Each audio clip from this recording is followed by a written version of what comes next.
Hello, my name is Paul Rouse. I'm a lecturer in the School of History at University College Dublin, and this is a talk for Wexford County Library. I'm going to look at how sport in Wexford was impacted on by war and revolution in the decade that led to the partition of Ireland and the establishment of the Irish Free State in 1922. The first thing that must be acknowledged in this talk is that the particular importance of Wexford in this decade must be understood. This particular importance is most obvious in the fact that on Easter week 1916, rebels seized control of the small town of Enniscorthy. Some of these rebels were from other parts of Wexford, and they were rising in support of the radical nationalists and socialists who were staging an armed revolution in Dublin to declare the overthrow of British rule in Ireland and the establishment of an independent Irish Republic. The rebellion in Dublin was crushed, as we know, by the forces of the British Empire in little under a week. The men who mobilised in Enniscorthy, one of the few areas in Dublin to rebel, held the town for 4 days. They flew the Irish tricolour above their headquarters and they sniped at British forces before their surrender to Lieutenant Colonel A.G. French, the commander of the British troops in County Wexford. In seeking to understand why it was a Wexford town that rebelled, and in seeking to understand the place of sport in the Irish Revolution, an examination of the sporting life of the county reveals the forces which fed into the rebellion, as well as revealing the manner in which sport was used by revolutionaries to advance their cause, or at least to try and advance their cause. And yet what is also evident during this decade is the complexity, indeed the contradictions and compromises in the choices and actions of individuals when identity and political allegiance are manifest in sport. That is to say, for all that there were those who on the one hand rose in rebellion, there were many others in the middle who had no interest in politics. And then at the far side, there were those who were absolutely wedded to the idea and place of the British Empire and its sporting world within Wexford society.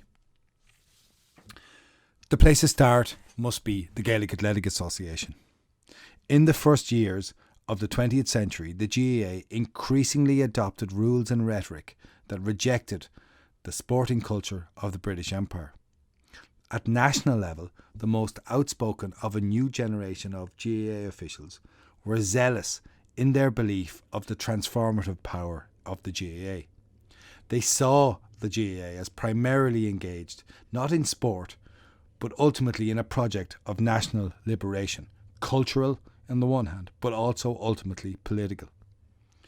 In their mind, that is to say, the mind of a small number of GAA officials, the GAA would move beyond mere sport and would be part of an attempt to define a peculiar and particular Irish identity.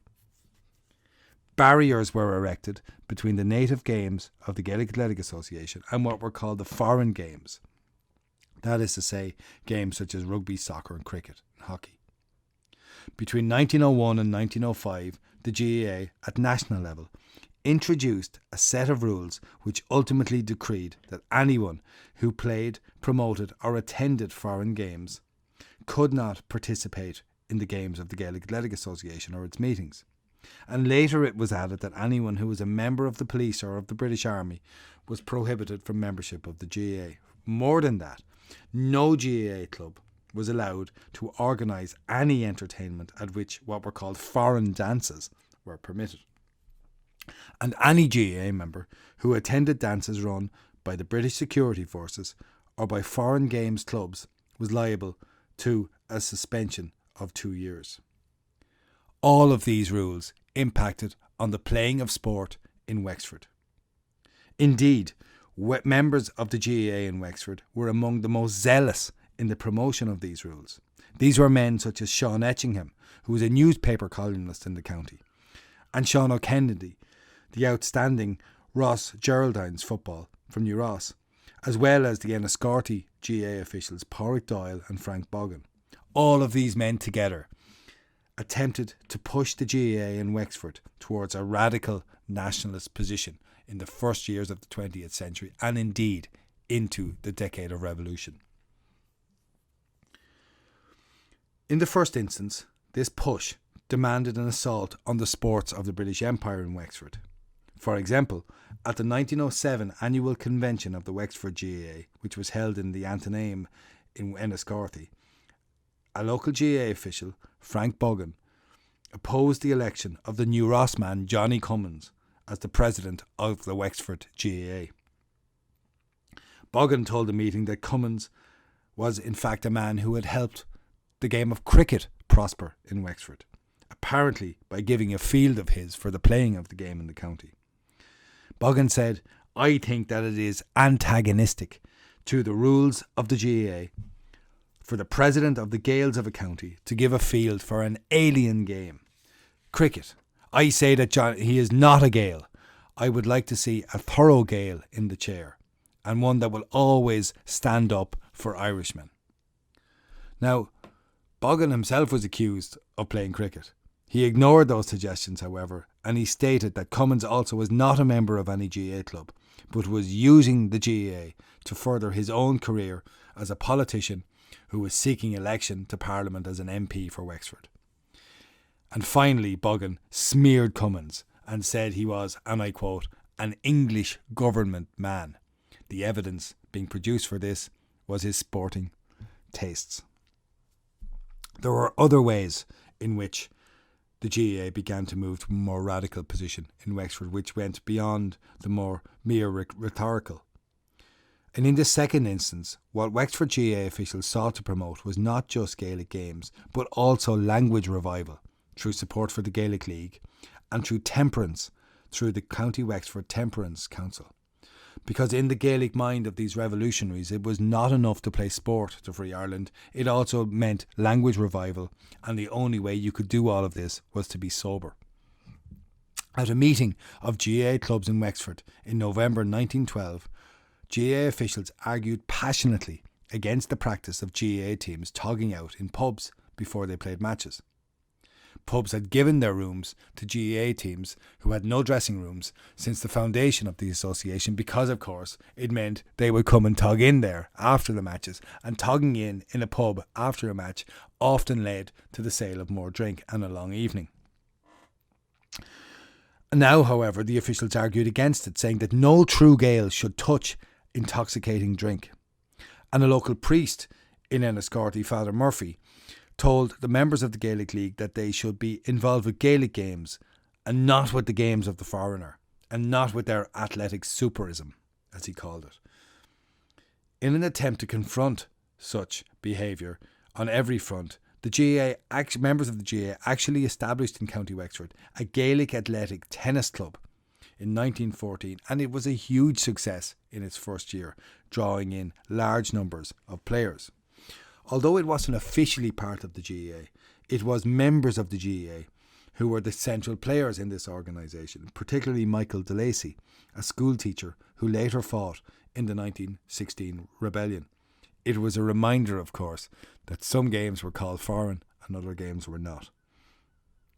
The problem for those in Wexford who wished the GAA to be more than a mere sporting organisation was that there were so many members whose involvement in the GAA was rooted only in a love of sport, and who conceived of the GAA only in terms of sporting engagement. The pragmatism involved in running a broad-based organisation ensured that the ambition of drawing a line between Irish Ireland on the one hand and West Britain on the other was no straightforward task. And an example of this can be found in Bunclody. Bunclody passed a vote of thanks in 1912 to a local huntsman and British Army officer, Robert Haldar, for the lend of a field for playing Gaelic games. This was the practicality of running a sporting organisation, and it also was evidence of the compromises which sporting organisations in County Wexford were prepared to make, despite of the rhetoric which suffused their games. Now, before returning in a minute to matters of identity, I want to talk a little bit about class. Class is not a thing which is spoken often enough in terms of the Irish Revolution in Ireland or in terms of Irish sport. And it must be remembered that within these decades in Ireland, the revolution in land ownership was dramatic and crucial.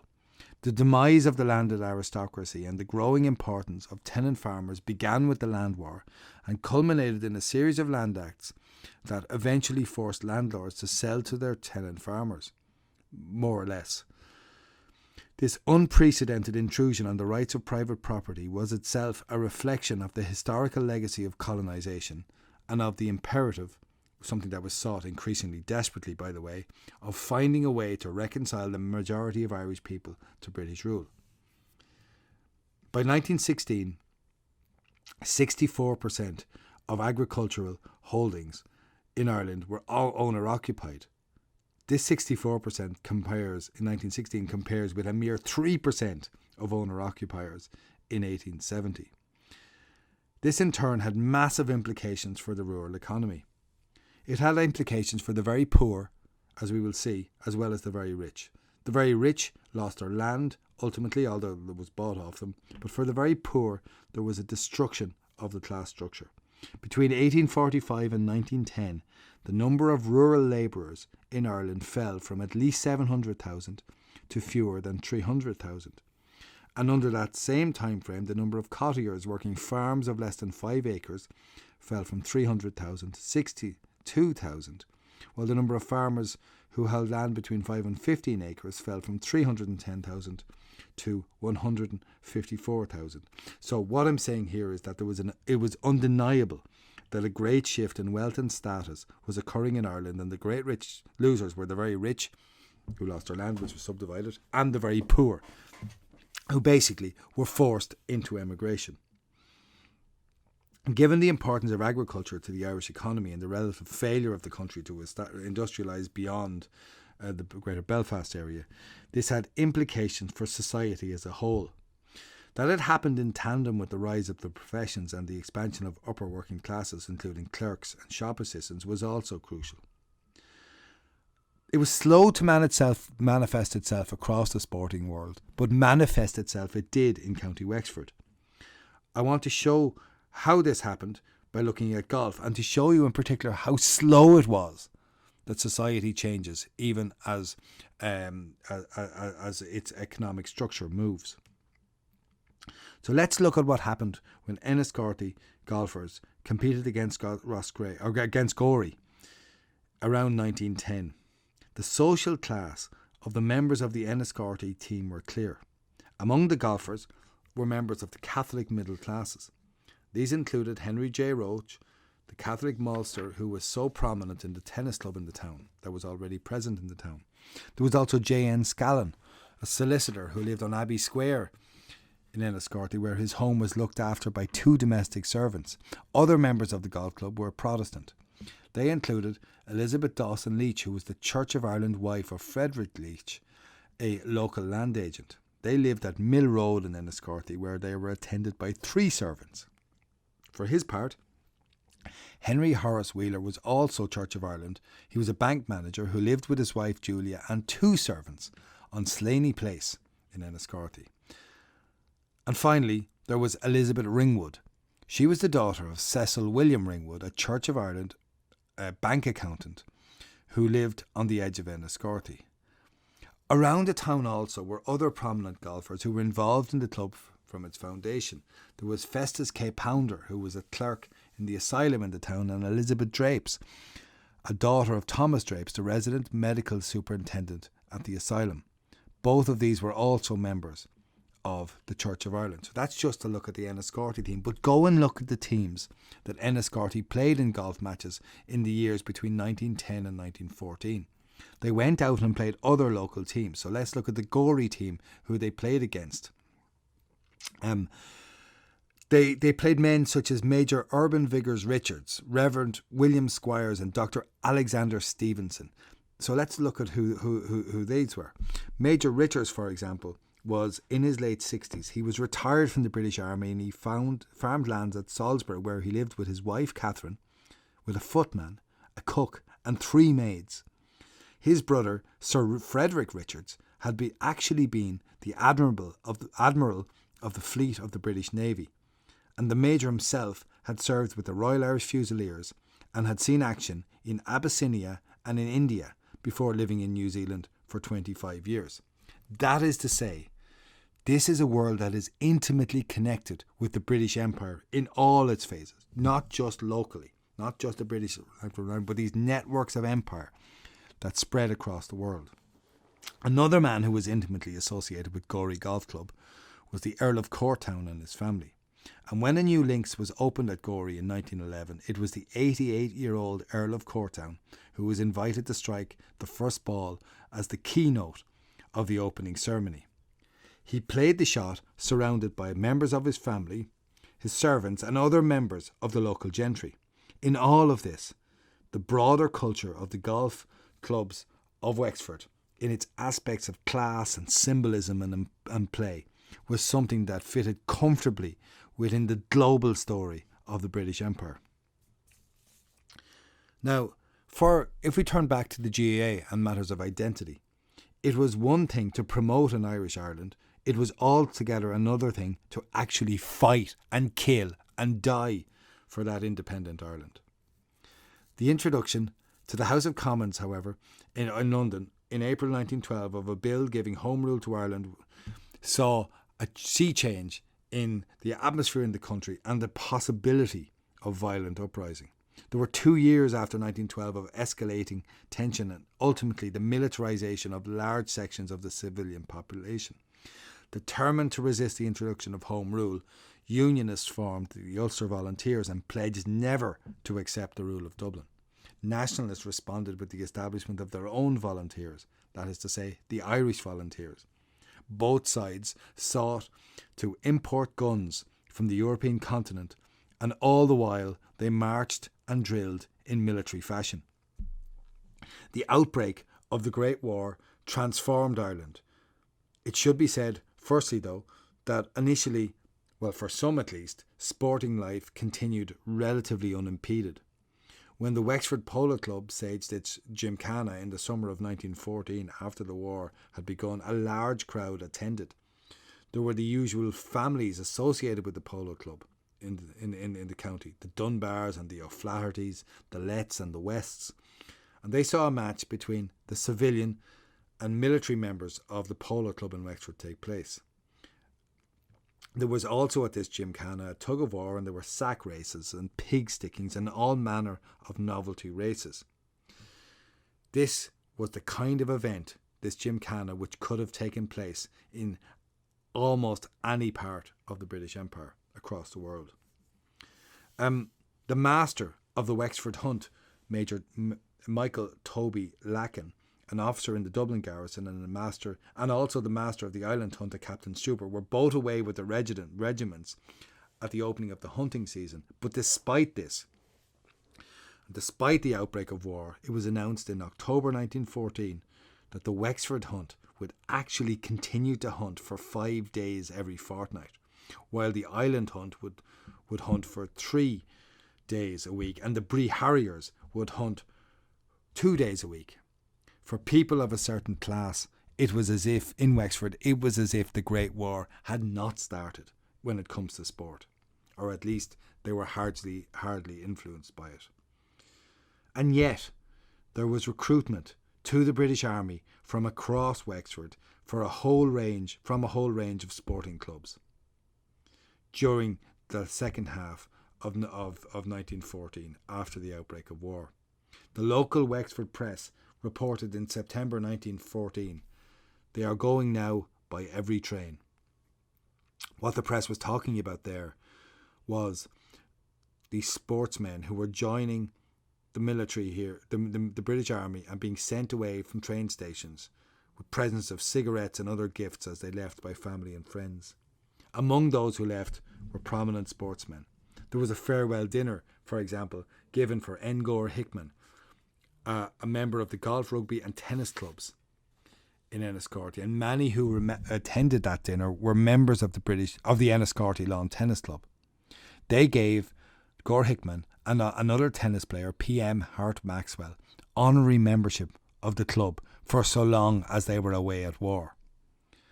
I should jump forward here, by the way, and note in passing that in May 1916, the Enniscorthy Tennis Club lamented the loss to death of the King's Army Second Lieutenant PM Hart Maxwell, the man who they'd given the send-off to and the honorary membership to, who they said fell while bravely fighting for his country. The thing is, though, much to the chagrin of the GAA officials in the county, who wished for the GAA to be used in a project of cultural liberation, national liberation, there were members of the GAA who also joined the British Army. When he heard about this, the star Wexford footballer and county board member Sean O'Kennedy called for some form of organised resistance amongst GAA members in the county against the call to join the war effort. When the Enniscorthy Rugby Club announced that it was suspending its matches until the end of war, some of these officials saw the chance to sneer at rugby. Sean Etchingham sneered that they must be planning on making socks for the troops rather than playing rugby. And naturally, Etchingham was appalled and decried the idea that any GAA man would also go and join the British Army and fight in the war. But go they did. What is clear is that the relationship between the GAA and the Great War was not a clear-cut one, and Wexford vividly demonstrates this. While many top officials continually saw the GAA in terms of its commitment to nationalist ideals and were not at all enamoured by any involvement with the British war effort, it appears that many other playing members and even some high-ranking officials failed to share in this sentiment. And for all the nationalist posturing of the GAA, the simple fact is that many GAA members fought and died for the British Army in the fields of Flanders and in the trenches of the Somme. There is a most brutal, most poignant example of this in Wexford. In 1915, Wexford defeated Kerry to win the All-Ireland football final. It was a momentous moment, the first in a 4 in a row of victories. They managed to do this, however, which makes the feat all the greater, because they did so without the services of one of their best players, the footballer James Rossiter. Now, James Rossiter was a brilliant player who had originally scored the winning goal in the 1914 Leinster football final. After that final, Rossiter had enlisted in the British Army. He did not know that Wexford had won the All-Ireland final in 1915 because he had died 10 days before that game against Kerry, that 1915 final, of his wounds which he had suffered fighting for the British Army in France. This was completely at odds with the imagery of the GAA and with its rhetoric, but it was the GAA's reality. For men such as Sean Etchingham, the Great War represented an opportunity to promote a war of their own, however, one which would see Irish nationalists fight against and not with the British Army. At a Wexford GAA meeting in November 1915, Etchingham made the suggestion that the GAA clubs of the county should establish rifle clubs, and this suggestion was met with general agreement. Apart from one delegate, who expressed a concern that the weather might then be unsuited to such activities in the county. Hearing this concern expressed, Etchingham was apoplectic. He roared at the meeting, "Do you want special weather for war? It is not a question of weather, it is a question of time, and you may be required to have knowledge on this point of rifles at any moment. If you wait till the summer, that is for next summer, the opportunity the like of which we have not had for a century will pass, an opportunity that may not occur again." This was Etchingham laying it out clearly that the Great War offered the potential for Irish rebellion against British rule. When it was also pointed out to Etchingham at the meeting that the establishment of rifle clubs was a subject for discussion at the forthcoming National Convention of the GAA and that Wexford should await the decision of that body on a County Kerry resolution to establish rifle clubs, Etchingham was equally enraged. He shouted, "Sure, it's rifles I want, not resolutions. If resolutions could do any good, this country would have been freed long ago." Etchingham instead put before the meeting a series of elaborate drills which the counties could follow in their rifle training. As it turned out, however, it never happened, And the Kerry Motion and Rifle Clubs was never put before the GAA's National Convention. It was gently pushed and quietly to one side. And the idea of establishing GAA rifle clubs in Wexford, or indeed in any GAA county, was lost. Nonetheless, when Enniscorthy rose in rebellion in 1916, Sean Etchingham was a leading figure. So too were other GAA officials, such as Michael de Lacy. But not all of the GAA men who were expected to fight did so, however. Or at least that's how it's remembered in the oral histories of the time. One of the rebels, Peter Galligan, remembered that Sean O'Kennedy had been sent a mobilisation letter in Rouse, but that he did not act on it. When a second order was sent, O'Kennedy's father met the man who carried the orders and said he would shoot him if he did not leave. Now, although the rebellion in Enniscorthy was short-lived and without bloodshed, the fact that it happened at all was transformative. Over the half-decade that followed the rebellion of Easter 1916, the politics of Ireland was remade. 1916 loosed a series of events which led to the establishment of the Irish Free State on a partitioned island in 1966. These events included a war of independence fought between an Irish Republican army and British forces between 1919 and 1921, and a subsequent civil war where members of the IRA fought each other in 1922 and 1923. During these years, the GAA in Wexford ran its own fundraising campaign through tournaments played for the Irish National Aid and Volunteers Dependence Fund for the families of veterans of the rebellion. Sean Etchingham remained as president of the Wexford GAA. He had been interned after the Easter Rising and had then been elected as an MP for Wexford in the 1918 general election while still imprisoned in Lincoln Prison. This spell in prison broke his health. He returned to Ireland not in great shape in early 1919 and was not sufficiently well to attend the annual convention of the GAA when it was held in Wexford in March 1919.